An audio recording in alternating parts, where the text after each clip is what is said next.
Melville. Salut. Enchanté.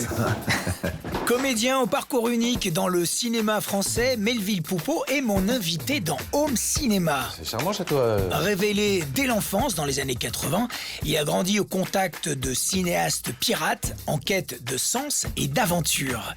Son parcours d'acteur témoigne d'un éclectisme rare et d'une recherche constante de lui-même. Ses nombreuses collaborations avec Raoul Ruiz, François Ozon ou encore Arnaud Desplechin révèlent un sens de la collaboration singulier, fondé sur l'écoute et l'exploration. On l'a vu aussi chez Polanski, Justine Triet ou encore Woody Allen. Rencontre avec un acteur discret et passionnant. On y va ? Allez hop, Home Cinéma, c'est parti. Melville Poupeau, bonjour. Bonjour. Alors, je suis ravi, Melville. Vraiment ravi pour plein de raisons. D'abord parce que j'ai appris beaucoup de choses en préparant cette émission avec toi. Je me suis aperçu que tu es un acteur, effectivement, qui travaille depuis de nombreuses années, depuis des décennies même. T'as une filmographie qui est longue comme le bras. Tu démarres très tôt. Qui es-tu? Un pauvre orphelin. On va parler de toi, bien sûr, de ton rapport au cinéma, à l'art, à la musique, à plein de choses. Moi, j'aimerais savoir, Melville, pour commencer, si tu imaginais, petit, parce que tu as commencé très tôt, si tu imaginais un parcours aussi étonnant, aussi singulier. Non, pas du tout. Moi, je me voyais comme une star hollywoodienne. J'étais persuadé que les films de Ruiz allaient être des grands succès. Et même avant Ruiz. Est-ce que Avant tu pensais au cinéma avant Ruiz, avant Raoul Ruiz? Non, Ruiz, j'avais 9 ans, mon premier tournage. Avant, j'aimais le cinéma parce que ma mère était dans le cinéma, elle était attachée de presse, très cinéphile. Du coup, je regardais beaucoup de films avec elle et mon frère. On a été élevés par notre mère. Du coup, elle nous a fait notre éducation vraiment au travers des films. Elle avait une super collection de VHS. Elle enregistrait tout ce qui passait au cinéma de minuit, l'émission de Eddie Mitchell, La Dernière Séance. Donc on a vu vraiment énormément de films. Tu baignes là-dedans. Ta mère, Yarol Poupeau, ton frère qui est un célèbre guitariste. Ta mère qui est quand même l'attachée de presse de Wenders, de Marguerite Duras. Enfin, tu baignes dans une culture absolument extraordinaire, quoi. Bah, c'est le fantasme de ma mère d'avoir voulu participer à ce monde parisien des années 70, 80. C'était pas l'intelligentsia. Enfin, il y avait des gens de l'intelligentsia, comme on dit, parce qu'elle travaillait aussi pour Marguerite Duras en tant qu'attachée de presse, mais c'était aussi beaucoup de rockers, beaucoup d'actrices un peu en déshérence, des journalistes, pacadistes, je sais pas si tu vois qui c'est, enfin des figures du Paris de ces époques-là qui étaient en fait beaucoup de déglingués, quoi. Une faune, quoi, en fait, parisienne de l'époque, voilà. Et moi, c'est vrai qu'enfant, j'ai baigné un peu là-dedans. Avec mon frère, ça nous a façonné, quoi. Ça, je m'en suis rendu compte plus tard, pour le coup. C'était le niveau d'érudition et de culture, et de classe aussi, et d'humour, et de légèreté, finalement, de ces gens-là, que j'ai pas forcément retrouvé après dans ma carrière, où les choses sont devenues plus sérieuses, avec des gens moins éduqués, moins élevés intellectuellement, aussi fan de cinéma, mais je veux dire, là, il y avait quand même un level qui était assez unique. Et quand le film de Ruiz est arrivé, j'avais quand même... Je pense que je devais avoir même 8 ans à la préparation du film, donc j'avais pas l'idée de faire du cinéma, non. Tu es un brave petit garçon, bien courageux. Je suis pas un petit garçon, tu sais. Un vaillant petit coquin, oui. Tu aimes bien provoquer des angoisses à tes pauvres parents. Tu penses? Le film de Ruiz, Raoul Ruiz, donc, qui est un grand metteur en scène franco-chilien, mais qui a fait énormément de films en France. Tu le rencontres par le biais de ta maman, attachée de presse, très importante. Hein. Pas que, elle a été productrice aussi, elle a fait beaucoup de choses. Qu'est-ce qui se passe entre vous deux? Pourquoi il te choisit? Parce qu'il te choisit pour ce film qui s'appelle La Ville des Pirates. On est en 83. C'est quand même un film très singulier. On te laisse partir sur un tournage sur une petite île au Portugal alors que tu as 9 ans, 10 ans. Qu'est-ce qui se passe entre toi et Raoul Ruiz? De mon point de vue, c'est juste qu'il avait en tête un film avec un héros qui serait un petit garçon et qui incarnait, il m'a raconté, une sorte entre Pinocchio et... Pinochet. Et Pinochet, voilà, c'était sa façon à lui de parler à un petit garçon pour lui donner envie de jouer, de partir à l'aventure, d'essayer de lui faire comprendre ce que c'était que de jouer un personnage, tout en embrouillant un peu les cartes pour pas que ce soit trop cru, parce que dans le film, je joue quand même presque le diable en personne, qui revient tous les 10 ans pour assassiner sa famille, coucher avec sa sœur, et puis enfanter un enfant qui reviendra 10 ans plus tard pour tuer toute sa famille. Donc il y a quand même un côté un peu film de genre, film gore. presque série B, parce que c'était des films qui étaient faits avec un très petit budget, avec du sang de porc qu'on allait chercher à la boucherie à l'époque. Des choses qui se faisaient à l'époque qui pourraient plus du tout se faire aujourd'hui. D'ailleurs, avoir un petit garçon de 9 ans qui manipule des couteaux et qui tranche des gorges, ce serait pas jouable aujourd'hui. Mais il avait une façon, Ruiz, d'embarquer les gens dans une espèce de merveille, de pays des merveilles. Donc moi, j'avais l'impression de faire partie d'un monde d'adultes, mais merveilleux. Maintenant, il va falloir que tu partes. Mais... Mon Dieu. Parce qu'enfant, tu te dis, je suis dans un endroit particulier, ou pas du tout? Oui, particulier parce que les gens s'éclataient, parce que c'était la fête, parce que il se passait des choses étonnantes sur les films de Ruiz. Ces tournages étaient quand même très rocambolesques, il y avait souvent des dérapages, des trucs qui n'étaient pas très conventionnels, ouais, c'est sûr. Alors après, enfant, il avait fait un film, le dernier film qu'on a fait ensemble quand j'étais encore enfant, j'avais 13 ans, ça s'appelle L'île au trésor, et c'est donc adapté du bouquin de Stevenson, et c'est l'histoire d'un petit garçon à qui on confie la carte d'un trésor et qui part avec des pirates à la recherche de ce trésor. Donc dans les films de Ruiz, il y avait aussi ce côté un peu pirate, et moi, le petit mousse embarqué dans l'équipage. What about you? Me? I'm just looking for a treasure, like your friends. Ce film est aussi une exception dans la carrière de Ruiz, parce que c'est un film international, c'est un film qui est produit par la Canon, donc Global Globus. À l'époque, c'est vraiment les producteurs, enfin c'est des producteurs indépendants américains qui produisent Verhoeven, entre autres, et d'autres blockbusters américains. Donc il y a un budget illimité, il y a un casting international, il y a Martin Landau, il y a Jean-Pierre Léaud. Alors ça, c'est aussi... Sheila, absolument. Anna Karina.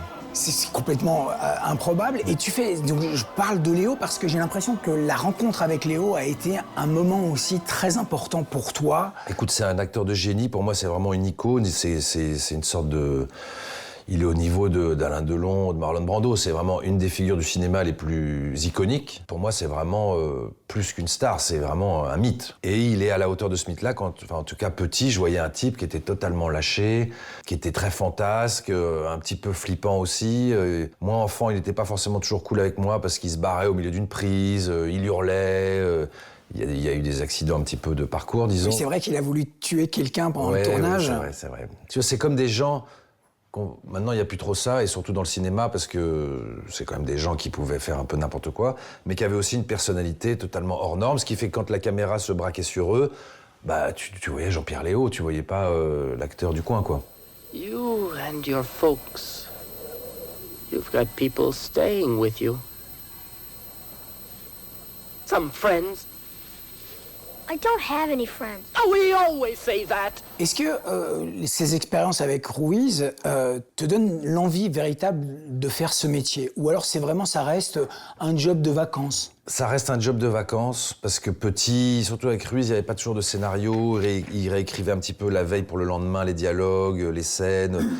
Tu parlais du film produit par la Canon avec un budget illimité, sauf que quand les mecs ont vu les rushs, ils ont très vite limité le budget, parce qu'ils se sont dit c'est pas du tout l'île au trésor que nous on a en tête. Là, parce que le film n'est pas sorti en plus. Le film n'est pas sorti, alors on a eu de la chance, il a été par la suite exhumé, si tu veux, des tiroirs de la Canon et sauvé par un producteur qui s'appelle Anatole Dauman, qui a fait faire une voix off écrite par Chris Marker et Alain Robbe-Grillet, qui ne sont quand même pas des merdes, dite par Jean-Pierre Léaud, pour sauver un peu le film et ses manquements, d'après eux. Il a fait quand même presque 10 films avec lui. Aujourd'hui, c'est un metteur en scène particulier, c'est un des héritiers du cinéma baroque à la Orson Welles, en fait, ou Cocteau, on peut dire, en France. Absolument, ouais. Qu'est-ce qui reste, selon toi, du cinéma de Raoul Ruiz aujourd'hui pour les jeunes générations? Écoute, j'ai été très surpris quand il est mort, parce qu'on m'a appelé il est mort en 2011, donc pendant au moins 7-8 ans, on m'a appelé toutes les semaines, ou en tout cas, pour me faire parler de Raoul Ruiz, que ce soit un journaliste chilien qui faisait une monographie de son œuvre, des Américains qui faisaient une thèse sur son cinéma, une rétrospective à Tokyo, une autre à Hong Kong, enfin je veux dire... Mais t'es son héritier, quoi.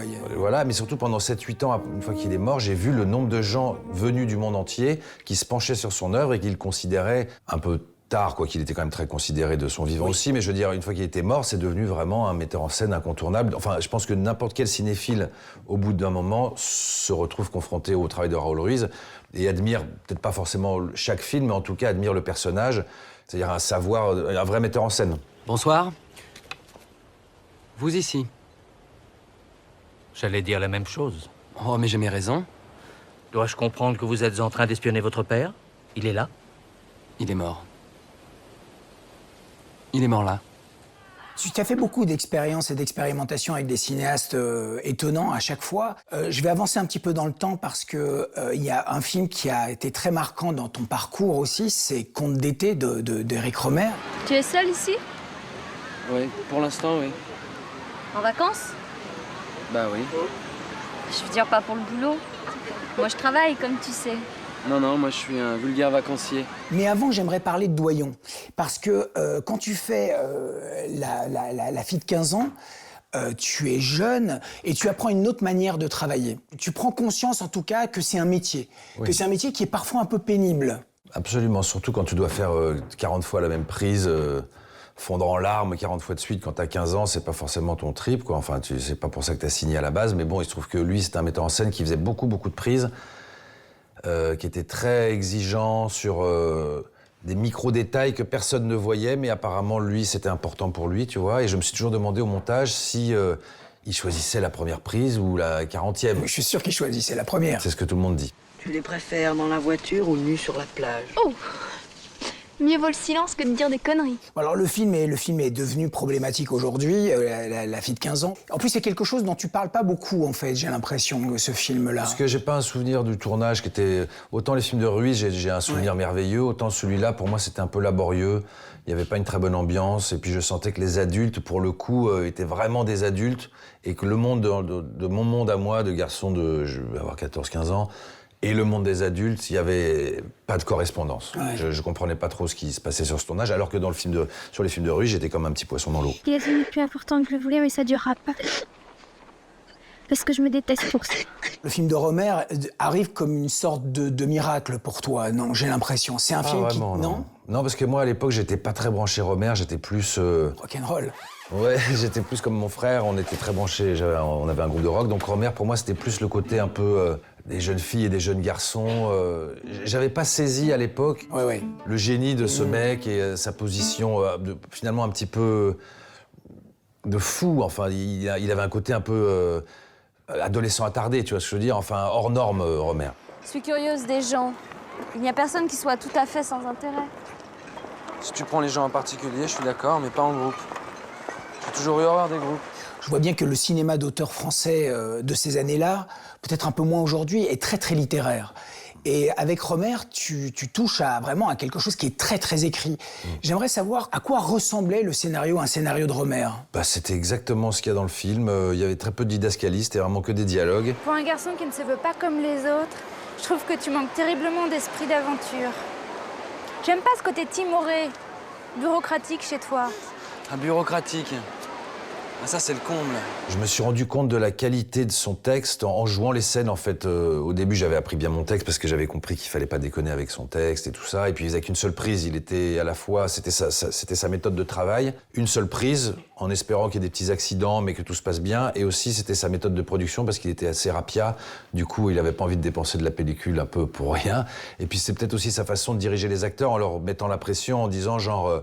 Du coup, les acteurs ont une façon de jouer dans les films de Rohmer qui est assez particulière, tu pourrais dire un peu fausse. Mais je pense que même le plus grand acteur, Robert De Niro, si tu le fais jouer dans un Rohmer, il va jouer comme une Rohmerienne, parce qu'il y a dans le texte et dans sa façon de travailler quelque chose qui te dirige, quoi, vraiment. Et tout ça a été très intellectuel et en même temps sous couvert de petites bleuettes au bord de la plage, quoi. Un voyage, ça se prépare. Demande aux navigateurs, ce sont des bureaucrates, eux. Tu n'en es pas un. Tu n'es qu'un vulgaire touriste. Eh ben, j'assume ma condition.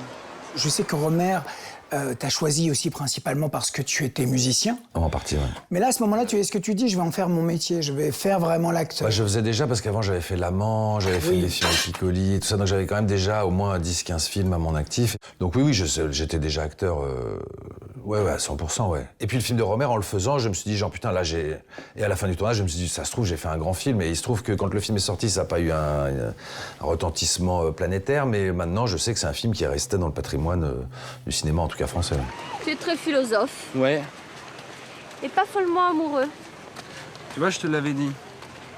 Si elle m'aime pas, tant pis. Je crois pas que je puisse aimer une fille qui n'est pas amoureuse de moi. Qu'est-ce que Rohmer t'a appris? Que ta façon de produire les films était aussi une façon de travailler ton art. C'est-à-dire que lui, il faisait des films qui coûtaient tant, il savait que ça allait rapporter tant. Le format, il avait choisi le 1,33 parce qu'il se disait le film fera plus de monde à la télévision quand il passera à la télé. Du coup, je vais aussi adapter ça à la petite fenêtre. Il m'a appris qu'on pouvait être à tous les postes le chef de poste. Enfin, tu vois, je veux dire, le production, Ce que tu faisais, en fait. Il a fait la musique. Mais ce que tu faisais, ce que tu as commencé à faire très très jeune sur l'île au trésor, je pense que à l'hôtel, dans ta chambre d'hôtel, tu commences à faire des films. Ouais. Et tu as fait beaucoup de courts-métrages, tu t'es énormément filmé. Absolument, mais c'était plus moi j'écrivais pas de scénario, du coup c'était vraiment des jeux d'enfants, c'était plus pour, comme on fait là, poser les caméras, la valeur d'un plan, les entrées de champ, les sorties de champ, les regards. Sur les tournages, on me disait toujours non mais il faut que tu regardes à droite, il faut que tu regardes à gauche, comme quand on fait des films. Il faut pas franchir l'axe, ce genre de truc où je me disais mais ça veut dire quoi être tout seul, enfant. J'ai essayé de comprendre ça en manipulant des caméras, mais il n'y avait pas de scénario, il n'y avait pas d'ambition de faire des films. D'ailleurs les films, je les ai finalement montés et montrés très longtemps après, quoi. Yes. Maybe you move. Come closer to me, yes, a nice girl. Quelques années plus tard, tu fais ce film de François Ozon, qui est aussi un réalisateur important pour toi parce que tu vas collaborer avec lui plusieurs fois. Ses premières collaborations, c'est Le temps qui reste, et cette histoire est quand même assez particulière. En fait, c'est l'histoire d'un jeune homme qui ne s'aime pas beaucoup et qui, face à la mort, va apprendre à s'aimer ou s'accepter. Alors à qui t'en as parlé? À personne. Rien qu'à toi. Et pourquoi tu me l'as dit? À moi? Parce que toi, t'es comme moi. Tu vas bientôt mourir. J'aimerais savoir comment tu reçois ce scénario. Quel est ton rapport avec François Ozon à ce moment-là? Écoute, c'est un peu miraculeux. C'est la première fois que je me manifestais auprès d'un metteur en scène pour lui dire que j'avais envie de travailler avec lui. Et il se trouve que quand j'ai écrit cette lettre, ou je sais plus si c'était une lettre ou un courrier, je sais pas comment on dit, mais il m'a dit ça tombe bien, je suis en train d'écrire un scénario et je pense à toi, Melville, pour jouer le rôle principal. Donc nos parcours se sont retrouvés comme ça un peu de façon magique, disons. Qu'est-ce qu'il y avait dans le scénario? À ce moment-là, il y avait rien? Ou il y avait déjà un scénario? Oui, il m'a filé le scénario. Ozon, il écrit les scénarios très vite. C'est quand même la force de son travail, c'est qu'il est très productif. Du coup, dans le scénario, il y avait déjà tout. C'était un très beau parcours de jeune homme face à la mort, tous les questionnements sur sa sexualité, ses parents, sa sœur, son père. À quoi tu joues? Je joue pas. Je te dis la vérité. Je ressens plus rien. Un vague désir, c'est tout. Et un peu de tendresse de temps en temps. Pourquoi tu me dis ça maintenant? Parce que c'est bien de se dire la vérité, non? Ce film est vraiment un marqueur. J'ai l'impression qu'il y a quelque chose qui est très... J'aurais bien aimé, mais à l'arrivée, finalement, tu vois, comme quoi... le film a pas reçu beaucoup de... Il a eu quelques bonnes critiques, mais il était à un certain regard et non pas en compète. Grâce à Dieu que j'ai fait plus tard avec lui, est resté beaucoup plus dans la tête des gens que Le temps qui est... Mais il est plus récent. Oui, mais Le temps qui reste, c'est quand même un mec qui meurt pendant 1h30. Tiens, c'est pour toi. Je les ai cueillis ce matin de bonne heure. C'est pour mon enterrement. J'ai revu beaucoup de tes films. T'as bossé comme un fou, je suis impressionné, merci. C'est normal. C'est pas souvent qu'on a du plaisir à parler de soi comme ça, parce que j'en ai fait plein des interviews, et là, ça me fait plaisir. Bon, écoute, merci beaucoup, mais en tout cas, c'est la moindre des choses, et j'ai revu donc Le temps qui reste. J'ai été étonné par la solidité du film, qui tient que sur toi, en fait, sur cette espèce d'état fébrile, état fragile que tu opères. Tant mieux, c'est un film, moi, quand je l'ai tourné, je me suis dit que ma vie allait changer, et en plus, j'étais avec Jeanne Moreau, avec qui j'ai eu un super rapport et que j'ai continué à voir après. Elle m'a dit, tu vas voir, ta vie va changer avec ce rôle. Malheureusement, ma vie n'a pas trop changé. Elle a changé spirituellement, peut-être, ou autrement? Après, peut-être qu'elle a changé, je m'en suis pas rendu compte, mais pour moi, changer, c'est-à-dire que tout à coup, t'as une piscine à Hollywood. C'est ça. Ah oui, tu veux dire changer... oui, de statut. Oui, c'est ça, au niveau de la fortune. Ouais. Oui. Tu vois ce que je veux dire? Oui, tout à fait. Ce matin, j'ai regardé, je vous confie une petite anecdote personnelle. J'ai regardé, parce que maintenant, je savais pas, mais sur Google, tu peux avoir accès à l'intelligence artificielle. Donc j'ai tapé, est-ce que Melville Poupeau est une star? Melville Poupeau est un acteur incontournable du cinéma français, avec plus de 90 films à son actif. Il a fait beaucoup de travail d'auteur, et c'est un... Je me dis, merde, est-ce que... J'ai cité le nom de mes collègues. Oui, Benjamin Laverne est une star. Oui, Romain Duris est une star. Et c'était tous des stars, sauf moi. Et je me suis dit, mais c'est ça l'IA? Ça veut dire que c'est lui qui va décider si je suis une star ou pas? Mais je me suis dit, genre... Eh ben, il est gentil, Lia. Oui, bah... Et en même temps, il est salaud. Ça te fait kiffer les morts? T'aimes bien ça, hein? Tu voulais pas voir mon fils vivant, mais alors quand il est mort, tu débarques. Louis. Avec ton air de prêtre. Comment t'as eu mon adresse, espèce d'ordure? Puisque ça fait 15 ans que tu me craches à la gueule! Tes condoléances, on te les carte dans ton cul! T'es associé forcément à des films qui sont très autorisants. Et en même temps, finalement, on te voit dans beaucoup de choses. Récemment, beaucoup, mais déjà au début des années 2000, tu fais les films de Graham Greene, que tu retrouves là pour plus fort que le diable, son dernier film. On est des gagnants, des perdants. Des perdants? Salut. Ça fait quoi, 10-12 ans? Ça fait 21 ans. T'inquiète pas, hein, je vais pas m'éterniser chez vous. Et puis maintenant que j'ai sorti de l'héroïne, je vais retrouver du boulot. Récemment, tu as fait beaucoup de séries. Il y a OVNI qui a été, à mon avis, un vrai tournant. À partir de maintenant, nous allons traiter tous les cas. Hein? Considérez que nous ne sommes plus un groupe d'études, mais un groupe d'enquête. Et un groupe d'enquête, ça... enquête. Et surtout ça... résout. Voilà. J'ai l'impression qu'OVNI, en fait, te libère de quelque chose. J'ai fait tellement de tournants qu'à l'arrivée, j'ai fini par faire un cercle. J'aurais bien aimé de temps en temps, et j'aimerais bien encore, qu'il y ait un tournant qui me permette d'aller à Hollywood, par exemple. Oui, mais le Hollywood dont tu parles, peut-être qu'il n'existe plus aussi. Peut-être. Parce que tu as quand même fait beaucoup de choses dans le cinéma anglo-saxon. Je pense au film de Sean Ellis, au film indépendant de Zoé Cassavetes, donc la fille de John. Je pense à la voix off que tu as fait dans Speed Racer des Wachowski. Première à franchir le défilé, l'équipe... Hydracel, c'est pas croyable. Oh, va falloir envoyer l'ambulance. Et c'est reparti. Quoi qu'il se soit passé dans ce défilé, les Togokans se retrouvent à leur point de départ. Il n'y a plus qu'un obstacle entre Snake Oiler et la victoire. Les cavernes de glace maltaise. J'ai l'impression qu'à ce moment-là, il y a peut-être quelque chose aussi que tu ne trouves plus et que dès les années 10, on te remet sur le rail du cinéma d'auteur. J'ai fait un film avec les sœurs Wachowski, je me suis dit que c'était la chance de ma vie. C'est le film qui a le moins marché de l'histoire du cinéma et qui a coulé Warner.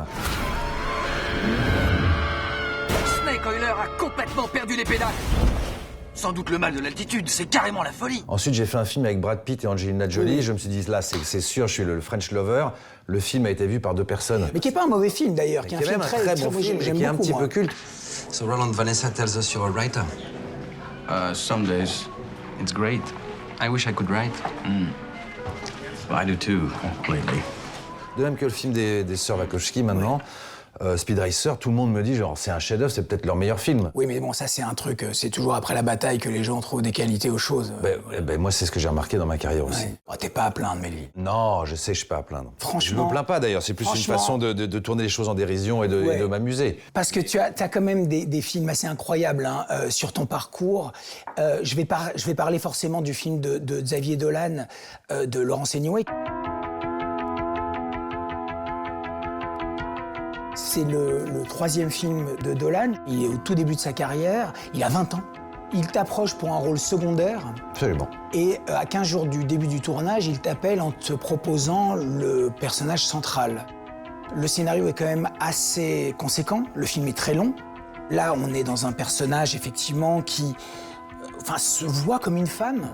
On est avant la vague MeToo, le déferlement, le grand questionnement autour du genre et du sexe qu'on vit aujourd'hui. C'est une révolte. L'Ancien. C'est une révolution. Et le film de Xavier, c'est vrai, était assez précurseur. Mais encore une fois, quand le film de Xavier est sorti, ça n'a pas été un sujet de société, si tu veux. Ça n'a pas été l'événement. Je me rappelle de Xavier qui m'a appelé le jour où il a appris que son film n'était pas en sélection officielle à Cannes, mais à Un certain regard. Il a hurlé sur Thierry Frémaux. Il a hurlé sur tout le monde. Il a dit « Mais c'est pas possible !» Il avait 21 ans, le mec, tu vois ce que je veux dire? Il disait « Mais c'est mon meilleur film, je ferai jamais mieux. Tu comprends pas, Melville, c'est très grave, c'est très très grave. Je devais être en compétition, c'est le film de ma vie. » Là, j'ai vraiment admiré le caractère bien trempé d'un môme de 21 ans qui connaissait le cinéma comme sa poche déjà et qui avait une vision très très claire de ce qu'il devait faire, qui il était, quel était son destin. Et après, comme toujours, et Dieu merci, je dirais, les choses se font pas comme les gens veulent, mais plutôt comme d'autres forces le veulent. Quel directeur d'acteur est Dolan? C'est-à-dire que c'est quelqu'un qui te montre la scène, qui te dirige? Il est très directif, mais à tous les niveaux. C'est lui qui a choisi tous les costumes, tous les décors. Il a fait le montage, il a choisi les musiques. Enfin, c'est vraiment... Romer, c'était façon dans un tout petit cadre. Dolan, c'était un peu plus vaste, son truc, mais c'était la même obsession sur tous les postes. On a refait des scènes parce qu'il trouvait que le temps était pas bien ou qu'il fallait repeindre le mur derrière. Enfin, un côté déjà un petit peu mégalo, mais en même temps très, très pointu. Et en tant qu'acteur, je pense qu'il avait tellement travaillé son scénario, il avait tellement chaque réplique, chaque personnage en tête, qu'il était capable de jouer chaque personnage. Et donc directif, mais en même temps, moi je voulais rien rater des indications qu'il me donnait, parce que je me disais, là, on a la chance d'avoir quelqu'un qui a vraiment tout en tête et qui n'est pas en train de se planter, qui est illuminé. Et je me suis dit, genre, mon job, c'est de coller le plus possible à cette vision qu'il a. Tu te déguises depuis combien de temps? Depuis aujourd'hui. Qu'est-ce que tu veux, Fred? Qu'est-ce que tu veux? Hein, tu veux un enfant, tu veux une maison, mais moi je peux te donner tout ça. Je veux pas ça, Laurence! Bah alors qu'est-ce que tu veux? Hein, toi qui es si maligne, qu'est-ce que tu veux? Dis-le! Qu'est-ce que tu veux? Un homme! La première fois que je t'ai rencontré, j'ai su tout de suite que j'allais vivre quelque chose d'extraordinaire avec toi. Moi, je trouve, Melville, et permets-moi cette réflexion, qu'il y a énormément de fragilité féminine en toi, dans ton... fortiori dans ce film-là, oui. Oui, dans ce film-là, mais dans les autres, dans tes incarnations, même dans, par exemple, Privilège, la série sur HBO Max qui fait l'actualité aujourd'hui, je trouve que ton personnage a toujours cette espèce d'ambiguïté. Tu sais pourquoi cet endroit s'appelle le Citadelle? Parce qu'il protège ceux qui lui sont fidèles. J'ai besoin d'infos. Vous voulez quoi? Documents financiers, des papiers d'avocat. Tu prends des photos et tu me les envoies. Je fais quoi si je me fais choper? Bah, tu te fais pas choper. Tu descends? Je monte.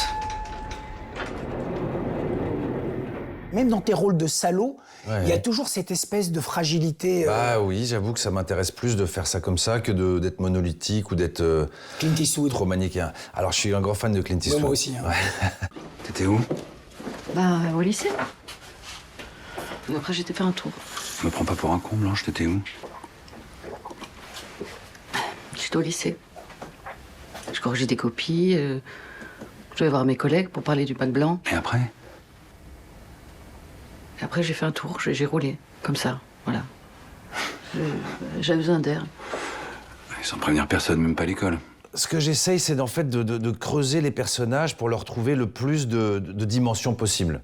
Quand je reçois un scénario et que je décide de faire un film, il y a une période on se tourne autour avec le personnage, on finit par se rencontrer, je finis par l'habiter, il y a une espèce de danse comme ça qui se fait. Et puis au moment du tournage, il y a un autre personnage qui est à mi-chemin entre ce qui a été écrit et puis comment moi je l'incarne, qui devient cet autre avatar, disons. Et bah, ces avatars-là, j'aime bien qu'ils soient complexes, troubles, et que moi-même, je m'y perde un petit peu, tu vois ce que je veux dire. Qu'est-ce qu'il y a? T'es fatiguée? Tu veux être seule? On va arrêter de se voir, je préfère. Pourquoi? Écoute, à mon âge, tout ça n'a plus beaucoup d'importance.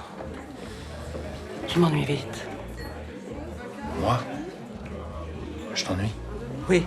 Pourquoi est-ce que tu recollabores avec certains metteurs en scène? Alors, est-ce que c'est parce que tu es un affectif, ou parce que tu y trouves ton compte, ou simplement parce qu'il y a une communion? Je pense à Desplechin, qu'on n'a pas encore évoqué. Bon, tu l'as vu 2 fois. Mais que vous êtes bizarre dans ta famille. Et puis là, ce sont des gens étranges. Pas du tout. Nous sommes des gens ordinaires. Exactement. Vous vous flattez d'être ordinaire. Enfin, mon père est artisan teinturier. Ma mère est femme au foyer. Même ta grand-mère écrivait des manuels scolaires. Elle était homosexuelle. Tu vois, tu n'as aucun argument. Ces 2 collaborations, Desplechin qui est quand même un nom très important du cinéma français. Bah, en fait, moi, ça me fait plaisir quand un metteur en scène avec lequel j'ai travaillé me rappelle, parce que ça veut dire que ça s'est bien passé, qu'il a aimé ce que j'ai fait. Et puis, des fois, au montage, on peut avoir des surprises. Ça peut bien se passer sur le tournage, et puis au montage, se dire genre, ah bah finalement... Et moi, j'avoue qu'au montage, les gens, en général, ils voient encore mieux ce que j'ai fait, parce que... Toi, t'es metteur en scène, tu le sais, mais au montage, tu peux très vite voir si le mec est vraiment concentré, si t'as une bonne prise et que tu sauves la scène parce qu'en fait, t'arrives à recoller les morceaux. Moi, je suis plutôt consciencieux et professionnel. Du coup, je sais qu'au montage, on m'a souvent dit, genre, ah, c'est agréable avec toi au montage parce que t'es assez réglo, quoi, tu vois ce que je veux dire. Donc, je pense que les metteurs en scène avec qui j'ai retravaillé, c'est aussi qu'ils se sont dit, genre, ah, ben, moi, j'ai envie de retravailler avec lui parce que c'est un acteur qui fait bien son métier, tout simplement. Donc, ça me fait plaisir.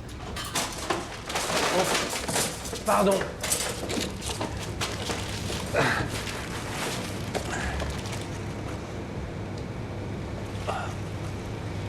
Excuse-moi, mais je crois que t'es ma sœur. Je te reconnais pas bien, mais je sais que c'est toi. C'est moi. J'ai une question un peu plus personnelle, Melville. Sur ton rapport à la foi, tu t'en caches pas, tu en as parlé beaucoup. Est-ce que c'est quelque chose qui opère sur tes choix de films et de personnages? Parce que j'ai l'impression que parfois, aujourd'hui, de plus en plus, tu vas vers les zones sombres de personnages, comme s'il y avait une volonté de les sauver. Non, c'est juste que... Déjà, je mélange pas trop les deux. Et puis la foi, c'est un truc qui m'habite moi au quotidien. Mais je veux dire, quand je choisis un film, je choisis un film parce que le rôle m'intéresse, parce qu'il est complexe, parce que j'ai l'impression que je l'ai pas déjà fait. J'aime pas trop la redite. Mais il y a pas de... Non, puis je suis pas on a mission, tu vois. Je suis quand même plutôt light. Tu as des enfants? Oui, j'ai 5 enfants. Ah, bien. Je suis heureux de voir que tu aies fondé une famille nombreuse. Vous vous souvenez de ce que vous m'avez fait enfant?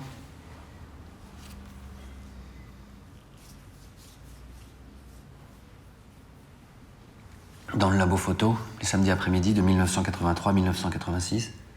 En tant qu'acteur, j'ai une vision plutôt esthétique que politique de la chose. C'est-à-dire que pour moi, un acteur qui s'engage, c'est un acteur qui s'engage dans des bons films et qui s'engage dans le cinéma. Tu vois ce que je veux dire? C'est pas un mec qui va à la télé dire « moi je suis de gauche, je suis le plus gentil de tous ». C'est un mec qui va faire des films qui représentent quelque chose, auquel il croit, et c'est une question, alors peut-être c'est une question de croyance à ce niveau-là, mais en tout cas, c'est quelque chose pour éviter le cynisme. Pour moi, l'engagement politique d'un acteur, il est dans ses choix esthétiques. Bonjour madame. Bonjour.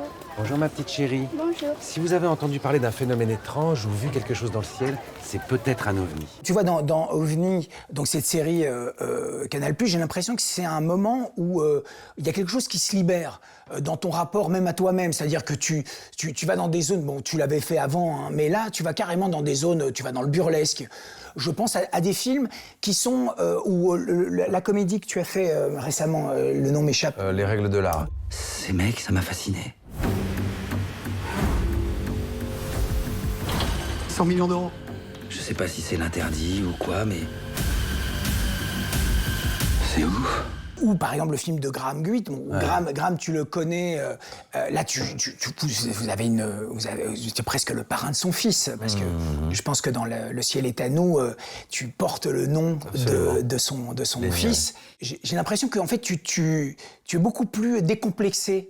Beaucoup moins écrasé par cette image d'auteur, de cinéma d'auteur français. Peut-être que je me trompe. Non, mais c'est vrai. C'est aussi parce que j'ai vieilli et que les auteurs dont tu parles sont tous morts. Du coup, j'ai pu sur mon carnet de balles tourner avec Machin, tourner avec Godard, tourner avec Chabrol, tourner avec je sais pas qui. Et qu'aujourd'hui, je suis souvent le plus vieux sur un tournage, en tout cas celui qui a commencé le cinéma il y a le plus longtemps, et que j'assume plus ma position de daron ou d'homme expérimenté. Et OVNI m'a libéré dans le sens où déjà c'était un rôle génial que j'ai adoré, qui était super bien écrit, qu'en plus j'ai eu la chance de faire une saison 2 et qu'entre-temps les auteurs avec qui on est devenus copains m'ont côtoyé, m'ont posé des questions. Du coup, ils ont écrit la saison 2 un peu avec en tête des discussions qu'on avait eues. Du coup, c'est vrai que j'avais un rôle en or qui m'a collé à la peau et dans lequel j'étais très très à l'aise. Donc des facéties, des sautes d'humeur, le côté peut-être un peu comique, burlesque, ça c'était... C'est vrai que j'avais l'impression d'être dans mon élément. C'est exactement ce que j'ai vu au Larzac. Oh, ça y est Vera, le phénomène est de retour. Je le savais. Hier soir, mon lacet n'arrêtait pas de se défaire. Je sentais que quelque chose était sur le point de se démolir. Après des mois à pédaler dans la semoule, on va enfin nous croire. Moi, ce qui m'a fasciné, c'est de voir que tu as rencontré, que tu as travaillé avec des gens comme Marcello Mastroianni, comme Michel Piccoli, comme Jeanne Moreau. Ce sont des caractères, ce sont des gens qui ont une dimension poétique et politique absolument extraordinaire. C'est très rare d'avoir une carrière qui dure quand même déjà... je suis jeune, hein, j'ai 53 ans, mais je veux dire, ça fait quand même plus de 40 ans que je fais du cinéma. Donc effectivement, j'ai travaillé avec Daniel Darieux, avec des gens d'une autre époque, et que les jeunes connaissent plus malheureusement, parce que l'autre jour, j'étais avec quelqu'un qui me conduisait en voiture, qui avait pourtant fait la Fémis, et il y avait une affiche avec Jeanne Moreau, et la personne savait plus qui était Jeanne Moreau. Je lui ai dit, mais quand même, tu sais pas qui est Jeanne Moreau alors que t'as étudié le cinéma à l'école et tout. C'est assez fou. Mais ce qui est fou et ce qui est une bonne leçon, c'est qu'en fait, personne est éternelle et que même les plus grandes stars avec lesquelles nous on a grandi et qui ont habité notre enfance et même notre âge adulte, au bout de, je dirais, 100 ans, c'est fini, quoi. Tu disparais. Et c'est peut-être pour ça aussi que je me dis, dans le fond, les tournages, les virages, les machins qui n'ont pas été les embranchements qui m'ont conduit à Hollywood et avec ma belle piscine, finalement, ça a fait aussi que je suis toujours là, quoi.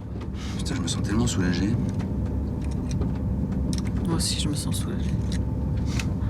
N'en reviens pas, quoi, c'est fini. Par contre, t'allais vraiment crever, hein. Faut que tu te reposes. Tu sais ce qui me reposerait? Qu'on se voit plus pendant un petit temps. Je te remercie beaucoup, Mehdi. Merci beaucoup. Ça a été vraiment un plaisir. Alors, t'as bossé, je suis impressionné. Hein. C'est normal. J'espère que c'était pas trop chiant. Non, c'était passionnant. Je t'assure que j'ai appris beaucoup de choses. Ta filmographie est absolument passionnante. Et quand je te dis qu'elle ressemble à un film de Raoul Ruiz, je le pense sincèrement. C'est un beau compliment. Merci beaucoup, Mehdi. Merci. T'as été un beau salaud quand même, tu sais. Ouais, mais ça... c'est mon style.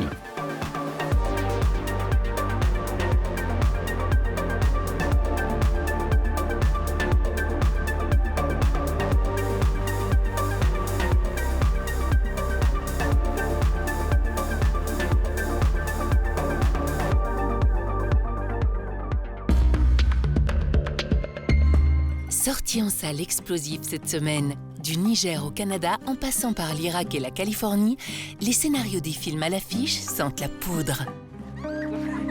Avant d'embarquer pour le Nouveau Monde, vous rencontrez Thomas d'Artois, dont vous tombez amoureuse. Séduite, votre majesté, pas amoureuse. La demoiselle Marguerite de la Roque est accusée d'avoir souillé l'honneur du vice-roi du Canada à qui elle était promise.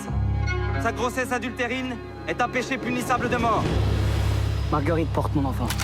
Il est hors de question que vous l'abandonniez ainsi. Ce misérable a choisi son sort, cette île sera son tombeau. Ambassadeur remarqué du cinéma belge, Mischa Wald se penche cette fois sur le sort peu enviable d'une oubliée de l'histoire de France, Marguerite de la Roque. L'occasion de plonger Salomé de Wals dans les somptueux décors naturels de la mer du Nord.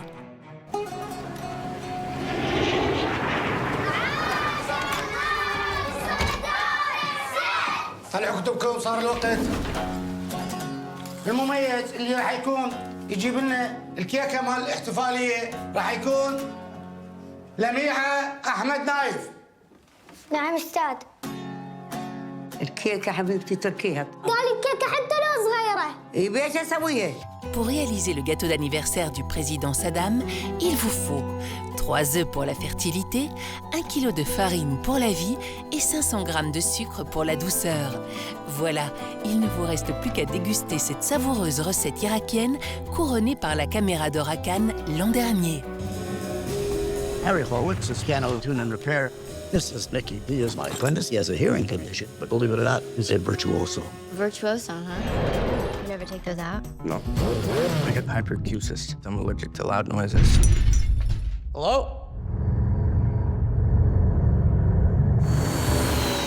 You know how long you're gonna be? It's loud. As long as it takes. Unless you can open the safe. Oscar du meilleur documentaire en 2023 pour Navalny, le réalisateur Daniel Roher signe un polar aux notes élégantes qui met en scène un accordeur de piano aux prises avec de dangereux braqueurs. L'occasion de revoir 2 virtuoses, Dustin Hoffman et Jean Reno. Nous sommes allés faire cette visite. Antoine ne voulait pas, il le sentait pas. J'ai insisté pour qu'on y aille.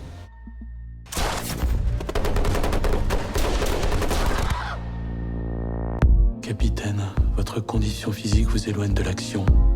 Vous êtes versé aux effectifs de la DGSI. T'as appris à tirer avec quoi? Ne fais pas de soucis. Ton papa, bientôt, je vais le libérer. Ne cherchez pas la vérité, vous ne la trouverez pas. Ce n'est pas cette mise en garde qui va faire peur à Eye Haïdara. Agent secret de la DGSE, la comédienne maîtresse de cérémonie à Cannes cette année ne poursuit qu'un seul but, retrouver la trace de son compagnon capturé au Niger.